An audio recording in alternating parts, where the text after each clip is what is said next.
Hey guys, tonight I thought I'd talk a little bit about the axle tubes I'll be using on this truck. Just in case you aren't clear exactly what I mean when I talk about axle tubes. These are 1/16 inch copper tubes, and it just so happens that the inside diameter of those copper tubes will fit an axle really nice. These nickel plated axles are right at like 0.8 millimeter, and they fit just nice and snug inside a 1/16 inch axle tube, to the point where you press them in and they really don't pull out. But what I do to also secure them is, I don't know if you can see, this is hard to focus on this because it is so little, that I grind a little scalloped out section in the axle, tube, where you can see the axle. Now what will happen is, when I lay this in there, I will position it, hopefully here, with that little section facing upwards, and I will JB weld over the whole thing, and that JB weld will also hold the axle in the axle tube. Yeah, and occasionally you'll have an axle come loose, but it's pretty rare. So tonight what I'm going to do is explain how I glue in these axle tubes, and also what I do to try to make them run really true.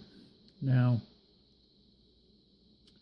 there's not going to be a lot of adjustment, but you can see that there is just a little bit of wiggle in the axle. So just that little bit off would throw the car really off as far as running straight goes, and that's where this little jig comes in. Now, people that have been around Redline Derby for a long time have seen these.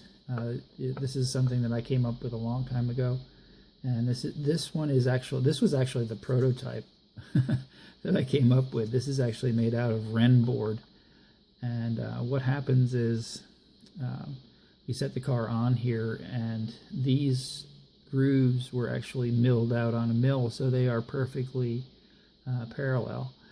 And once the JB weld sets up just a little bit, I will flip the car over, and I just take a little, I think it's like 18 grams of lead, and set it on the car and let it cure upside down, and it will it will pretty much self-right.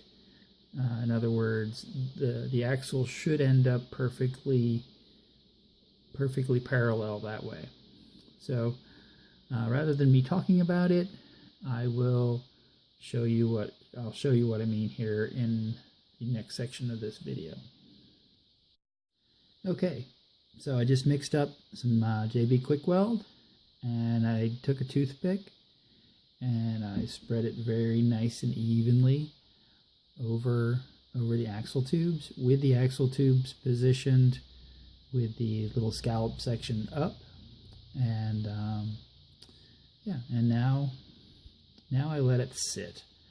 But here's kind of the thing that you have to do with this, is just kind of set it aside, so it's not going to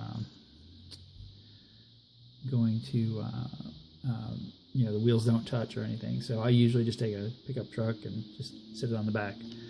And what you do is, this is the section this is the stuff I mixed up. And as you can see, it's starting to get a little tacky. It hasn't really kicked yet, but it is starting to get firm. Now I'm just going to give this just a little while longer, just maybe another minute or so. And then I'm going to position the vehicle on the jig. So I'll be right back with that. So we're actually like literally just about a minute later, and this is really starting to get thick. So that JB weld is just starting to kick. Now you've got just a little bit of time, so I'll show you how I do this. And well, this is going to be tricky to do on camera, but I will try. And I take the car and then I put the jig over top of the car. And then I flip it over. So now you can see that the car doesn't sit perfectly down in a set of grooves, but that's okay. Because just by putting that little bit of pressure on there, the wheels should be, or the axle should be aligning. And all that I'm going to do is I'm just going to take and I'm going to put that weight on there and set it aside. And that's it. That's pretty much, that should line your axles up really, really straight. I'll come back in maybe 5 or 10 minutes once it's pretty well cured, and I'll check it. I'll flip it over and I'll check it, and if everything looks like it's going good, then I will just leave it sit overnight, and the car's ready to go.